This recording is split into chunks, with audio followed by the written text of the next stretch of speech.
મારા વાલા પ્રિયો, ઈસુ ખ્રિસ્તના નામમાં હું તમને પ્રેમાળ શુભેચ્છા પાઠવું છું। આપણે નવા મહિનાના પહેલા દિવસે પ્રવેશ કરી દીધો છે।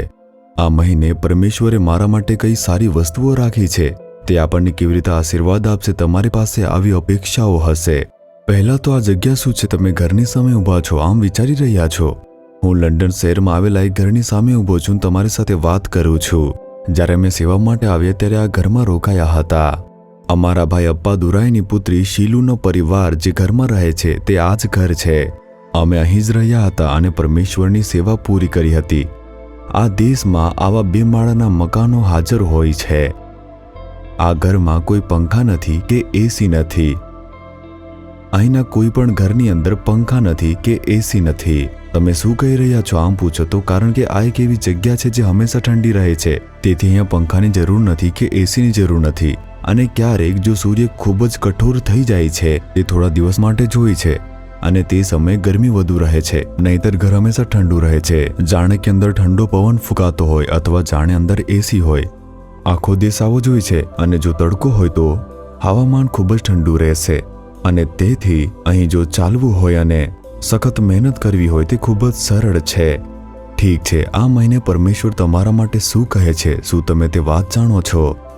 યશાયા 60 અધ્યાયની પહેલી કલમ જુઓ। ઊઠ, પ્રકાશિત થા, કેમ કે તારો પ્રકાશ આવ્યો છે। પ્રભુ તમને જોઈને કહે છે, મારા દીકરા, મારી દીકરી, તારી અંદર એક પ્રકાશ આવ્યો છે, તમે ઉઠો અને પ્રકાશિત થાઓ। ઈશુ આપણો પ્રકાશ છે। જ્યારે ઈશુએ આ દુનિયામાં સેવા કરી હતી, હું દુનિયાનો પ્રકાશ છું, તેમણે આમ કહ્યું હતું। જ્યારે તેમણે સેવા કરી, લોકો અંધારામાં હતા અને તેઓએ ઈશુની અંદર એક મહાન પ્રકાશ જોયો હતો। એવી રીતે પણ આપણે બાઇબલમાં વાંચીએ છીએ અને તે લોકોને શૈતાન અંધકારની શક્તિમાંથી મુક્ત કરવામાં આવ્યા હતા, આપણે બાઇબલમાં વાંચીએ છીએ। અને આજ સુધી આપણા જીવનમાં શૈતાનનો અંધકાર ઘણી બધી રીતે કાર્ય કરે છે। તે આપણા ઘરની અંદર સમસ્યાઓ ઊભી કરે છે, આપણા જીવનમાં, આપણા કાર્યસ્થળની અંદર, આપણા સેવા કાર્યમાં પણ સમસ્યાઓ ઊભી કરે છે, વ્યવસાયમાં પણ સમસ્યાઓ ઊભી કરે છે। કોલોસીઓ તેના પહેલા અધ્યાયમાં તેને અંધકારની શક્તિ તરીકે વર્ણવવામાં આવ્યો છે। અંધકાર શૈતાનનો ઉલ્લેખ કરે છે અને તે અંધકારમાં જ કામ કરે છે અને ઘણા દુષ્ટ કાર્યો પણ કરે છે। લોકો જાદુ ટોણાને મેલી વિદ્યા કેવી રીતે કરે છે, શું તમે જોયું છે? તે રાત્રે થાય છે, અંધારામાં બેસીને અંધકારની શક્તિ કામ કરે છે। અંધકારનો વિરુદ્ધાર્થી શું છે? પ્રકાશ છે। જો પ્રકાશ આવે તો અંધકાર પોતાની મેળે જતો રહેશે ને? જ્યારે ઈશુનો પ્રકાશ તમારા જીવનમાં આવે છે, શૈતાનનો અંધકાર દૂર થઈ જાય છે। એટલું જ નહીં, પ્રભુ કહે છે તમારે ઉઠવું જોઈએ અને પ્રકાશમાન બનવું જોઈએ। હું ઈશુ પ્રકાશ તમારામાં આવ્યો છું, તમારે હવેથી પ્રકાશનું બાળક બનવું જોઈએ। તમે જ્યાં પણ જશો ત્યાં ચમકવું જોઈએ, આમ પ્રભુ કહે છે। જો તમે બહાર જાઓ છો અને પાછા ફરો ત્યારે ઘરમાં અંધકાર હોય, તમે અંધકારને દૂર કરવા માટે શું કરશો? લાઇટની સ્વિચ ચાલુ કરશો, અંધકાર પોતે જ જતો રહેશે ને? એવું જ છે ને? જો પ્રકાશ આવશે, અંધકાર પોતે જ જતો રહેશે।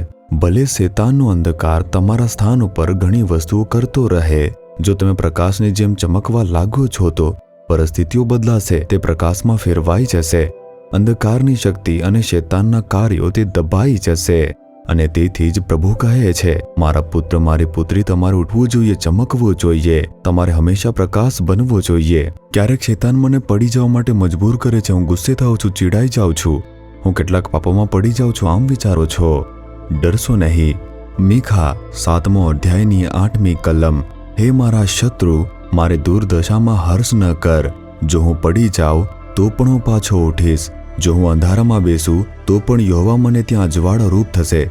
જો તું મારા જીવનમાં અંધકાર લાવવાનો પ્રયાસ કરશે, પ્રભુ મારો પ્રકાશ બનશે અને જ્યારે પ્રકાશ આવશે ત્યારે તારો અંધકાર દૂર થશે। આપણે આ અનુભવ સાથે જીવવું જોઈએ। જો તમે એક જગ્યાએ ચમકવાનું શરૂ કરશો તો તે જગ્યાની જે પણ પરિસ્થિતિ હશે તે ઊંધી થઈ જશે, એક મહાન આશીર્વાદ આવશે। એક સમયે મેં ખાસ શહેરની જેલની મુલાકાત લીધી।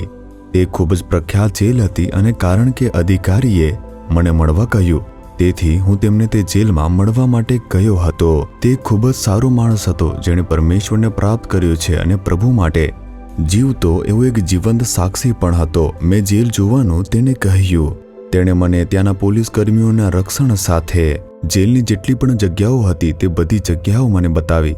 ત્યાં તપાસ હેઠળના કેદીઓ, આજીવન કેદની સજા ભોગવી રહેલા કેદીઓ, ક્રૂર કેદીઓ હતી તેવી જગ્યાઓ, તેમણે મને બધી જગ્યાઓ બતાવી હતી. તેમણે મને એ જગ્યા બતાવી જ્યાં તેઓ ઘણા બધા નાસ્તાઓ અને મીઠાઈઓ અને વસ્તુઓ બનાવતા હતા અને વેચવા માટે મોકલતા હતા. જ્યારે હું ત્યાં ગયો, મેં ઘણા પોલીસવાળાઓને પૂછપરછ કરી. તેમણે કહ્યું કે આ જેલર જે છે તેના આવ્યા પછી અમારી જેલ જે છે તે એકદમ અલગ થઈ ગઈ છે. તે દરેકને જે પ્રેમ બતાવે છે, તે દરેકને જે મદદ કરે છે, તે અમારા જીવનમાં ખૂબ જ આનંદ લાવે છે સાહેબ. અમે અહીં કામ કરીને ખૂબ જ ખુશ છીએ. આવી રીતે કેટલાક પોલીસકર્મીઓ મને કહેતા હતા. એ જ રીતે મને કેટલાક કેદીઓ સાથે વાત કરવાનો પણ મોકો મળ્યો હતો. તેઓએ કહ્યું કે આ જેલર આવ્યા પછી આ જે જેલ છે તે એકદમ બદલાઈ ગઈ છે અને અમે હવે ખૂબ જ ખુશ રહીએ છીએ. તે અમારા આજીવિકામાં મદદ કરતી ઘણી બાબતો કરી રહ્યા છે અને આવી રીતે તેઓ અમારી ખૂબ જ મદદ કરે છે. આ રીતે જ્યારે મેં જેલમાં ઘણા બધા લોકો સાથે પૂછપરછ કરી, તેઓએ તેમના વિશે સાક્ષી આપી અને કહ્યું કે તેના આવ્યા પછી જેલ એકદમ બદલાઈ ગઈ છે. ત્યારે મેં વિચાર્યું કે આ એ માણસ છે જે જેલમાં એક પ્રકાશ તરીકે ખૂબ જ સારી રીતે ચમકે છે. આપણે ઘણા લોકોના જીવનની અંદર આ પ્રકાશને જોઈ શકીએ છીએ.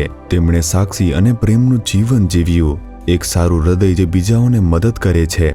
નમ્રતા, હું એક અધિકારી છું, તમે મારા સેવકો છો, આ રીતે વર્ત્યું નહીં. તે બીજા લોકો સાથે સમાન વર્તન કરતો હતો. તેઓએ આ બધું કહ્યું અને ખૂબ જ આનંદ કર્યો. અને કારણ કે તે એક માણસ હતો જે ઈસુ ખ્રિસ્ત માટે ચમક્યો તો પ્રકાશિત બન્યો અને એક મહાન પરિવર્તન લાવી શક્યો છે. તમે કરી શકો છો. તમે જ્યાં કામ કરો છો, જ્યાં રહો છો અથવા તમારા ગામમાં, તમારે પ્રકાશિત રીતે ચમકવું જોઈએ. તેથી જ પ્રભુ કહે છે, શું મેં તમને મારો પ્રકાશ આપ્યો નથી? શું હું તમારામાં પ્રકાશ તરીકે આવ્યો નથી? તમારે ચમકવું જોઈએ. તમારો પ્રકાશ ઝાંખો ન પડે તેના માટે દરરોજ તમારે વચનો વાંચવા જોઈએ અને પ્રાર્થના કરવી જોઈએ. પ્રભુ ઈસુ મારી અંદર છે, તે મારી અંદર પ્રકાશની જેમ છે. હું તેમના માટે ચમકીશ. જો આ અનુભૂતિ કરશો, તમે તમારી આસપાસ એક મહાન પરિવર્તન લાવી શકો છો. તમે આજે અહેસાસ કરશો, શું પ્રતિબદ્ધ કરશો? હે પ્રભુ, મારી જાતને પ્રકાશ બનવા માટે પ્રતિબદ્ધ કરું છું. મારી અંદરના પ્રકાશને અંધકારમાં ફેરવાતો અટકાવવા માટે મને કૃપા આપો. આમ તમે પ્રાર્થના કરો. આ પ્રાર્થના કહો કે હે પ્રભુ, તમે મને આપેલા વચન માટે તમારી સ્તુતિ થાવ. તમે મારામાં પ્રકાશ તરીકે આવ્યા છો. હું પ્રકાશિત બનીશ. મારા ઘરમાં અથવા બહાર, મારા ગામમાં અથવા શહેરમાં, જ્યાં પણ હું નોકરી કરું છું, જ્યાં હું રહું છું, હું ઈસુ માટે ચમકવાનો છું. હું અંધકારને દૂર કરનાર પ્રકાશ બનીશ. હું શૈતાનના અંધકારને નાશ કરનાર પ્રકાશ બનવા માટે પ્રતિબદ્ધ કરું છું. તમારો પ્રકાશ તે મારી આસપાસ ચમકવા દો. મને હંમેશા ચમકતો રહેવા માટે આશીર્વાદ આપો. ઈશુના નામમાં હું પ્રાર્થના કરું છું. Amen, amen. Jesus redeems Gujarati YouTube ચેનલને સબસ્ક્રાઇબ કરો. દરેક નવા કાર્યક્રમની માહિતી મેળવવા માટે બેલ આઇકન પર ક્લિક કરો.